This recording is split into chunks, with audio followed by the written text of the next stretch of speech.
Modern aerospace engineering does not focus on a single, isolated landing. It manages a continuous, noisy evolution of flight data. Classical probability models start here, mapping a set of elementary outcomes to a static distribution. It is a way to calculate the likelihood of fixed possibilities. This static approach fails in dynamic systems. When environments constantly change, our observations must be updated in real time. Stochastic probabilistics organizes this randomness across an index of time. It treats probability not as a final score, but as an evolving system. Moving from a static distribution to a dynamic process involves coordinating four specific structures: a state space, a law of evolution, an information filter, and a mechanism for intervention. Early probability was primarily a combinatorial tool. It was designed to solve isolated games of chance and evaluate expected gains in repeatable trials.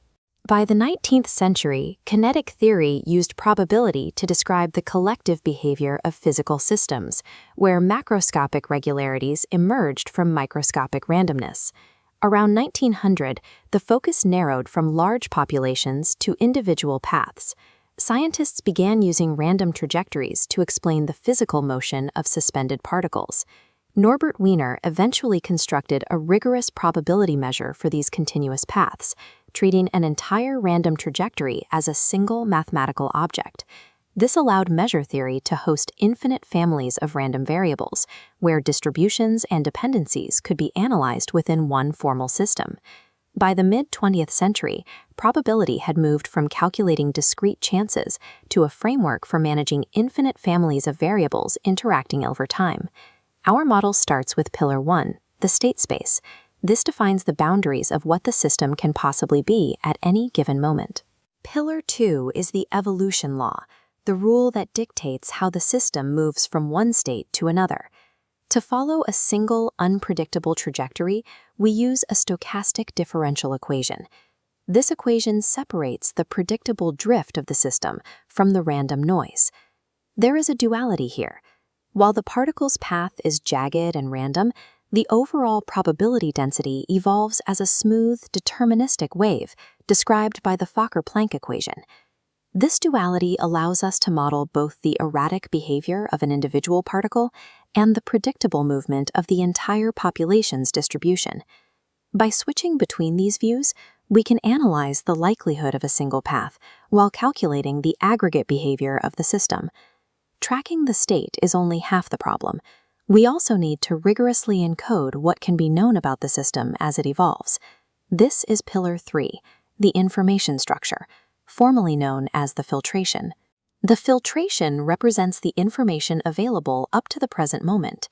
Everything to the left of the current time has crystallized into history, while the future remains a set of branching possibilities. This structure redefines the martingale. While often described as a fair game, it is more accurately a statement about information. In this equation, our best prediction of the future is strictly conditioned on the filtration, the information we have right now. If a state variable is sufficient for predicting the future law, then conditional on the present, the past becomes irrelevant for forecasting. The filtration defines exactly what an observer or an algorithm is permitted to know at any specific point in time.